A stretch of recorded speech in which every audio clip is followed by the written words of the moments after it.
Светот е глобално осело, а човекот роб на технологијата. Компјутерската совршеност и достапност до се и се што во било кој момент не значи само привилегија. Прекумерната употреба на разните компјутерски програми за социјализација, Facebook, MySpace, Skype и што ли уште не, доведува до интровертност и губење на контакт со реалноста. Контакт со таа нивна реалност ствара една имагинарна слика кон она што е светот на улица.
Објавување на туги податоци, креирање на профили на лица кои што самите не го креираат, туку некој друг во нивно име го креира профилот и потоа на тој профил се објавуваат секакви информации, најчесто непријатни, лажни.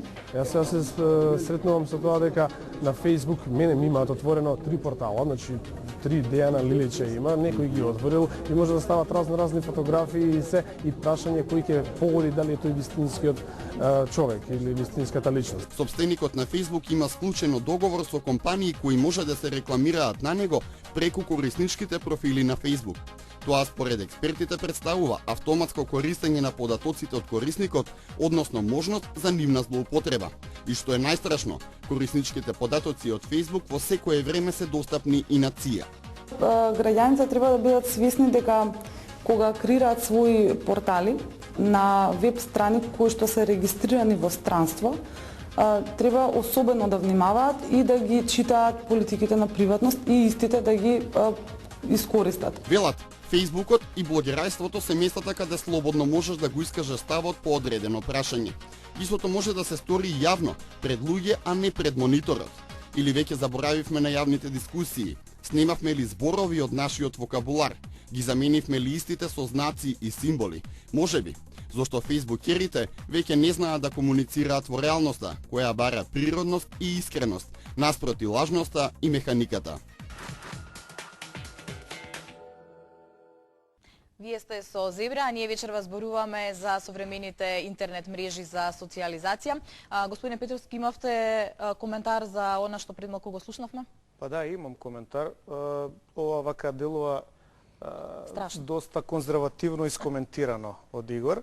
И јас не би се сложил од проста причина што само ќе ја потсетам инаугурацијата на Обама на CNN се организираше во соработка со Facebook. Да. Претходно имаше дебати на кандидатите додека се трка кој ќе биде председател со YouTube. Значи, најверојатно дека е проценето глобално значењето на тие сервиси, дека може да им дозволат на луѓето да се изразат. Сега, знаете што и во реалниот живот може да ви го украде некој новчаникот и да ви ги земе податоците да ги искористи.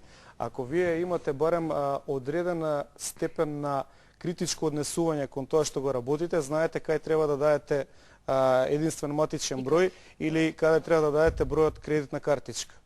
Значи,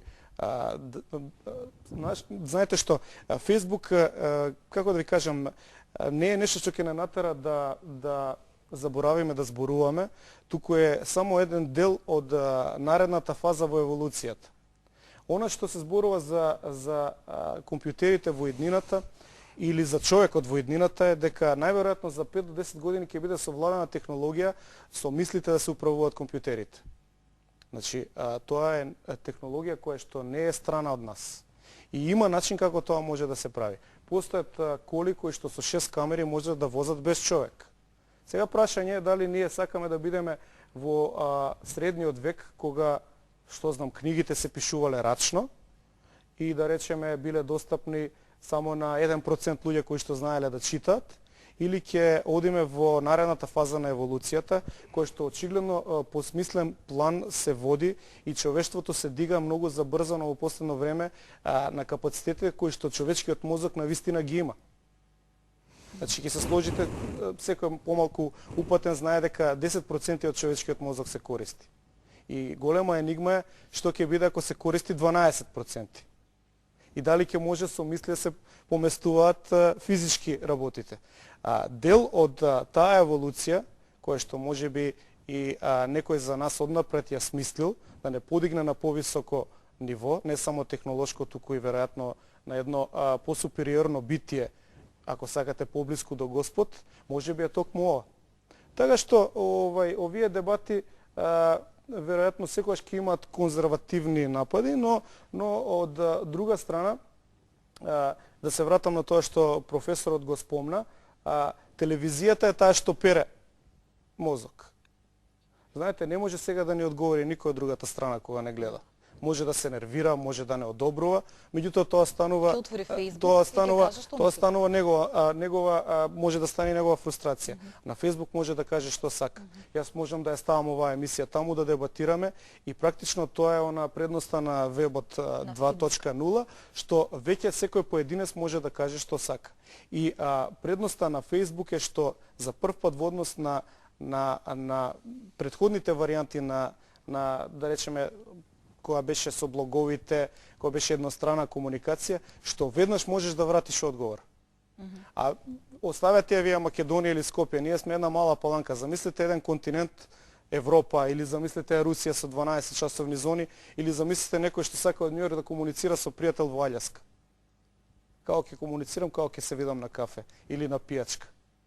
А вака можам веднаш да контактирам со него, под услов да знам дека е навистина тој. А има начин да се утврди. Но факт е исто така дека многу од профилите па се и невистинити, така што она што многу често па го читаме, дека некои што се представуваат како со одредени иницијали се многу помали, например, па имаме деца кои што не се ни тинеџери, а се веќе вклучени на мрежите за возрастни и обратно многу возрастни кои што нели се тоа е проблемот кој што современото општество се труди да го реши и да го објасни.